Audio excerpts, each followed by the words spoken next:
নমস্কার। কবিগুরু রবীন্দ্রনাথ ঠাকুরের লেখা ইছামতি।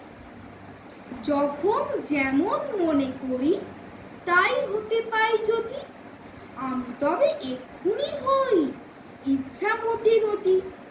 রইবে আমার দক্ষিণ ধারে সূর্য ওঠার পার, বাঁয়ের ধারে সন্ধে বেলায় নামবে অন্ধকার। আমি কইব মনের কথা দুই পারেরই সাথে, আধেক কথা দিনের বেলায় আধেক কথা রাতে। যখন ঘুরে ঘুরে বেড়াই আপন গায়ের ঘাটে, ঠিক তখনই গান গেয়ে যাই দূরের মাঠে মাঠে।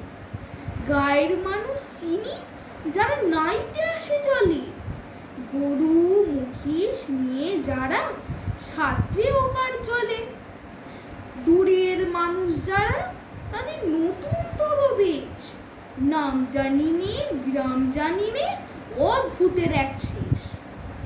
জলের ওপর ঝলমল টুকরো আলোর রাশি, ঢেউয়ে ঢেউয়ে পুরীর নাচন, হাততালি আর হাসি। নিচের তলায় তলিয়ে যেথায় গেছি ঘাটের ধাপ, সেইখানেতে কারা সবাই রয়েছে চুপচাপ। কোণে কোণে আপন মনে করছে তারা কি কে, আমারই ভয় করবে কেমন তাকাতে সেই দিকে। গায়ের লোকে চিনবে আমায় কেবল একটুখানি, বাকি কোথায় হারিয়ে যাবে আমি সে কি জানি।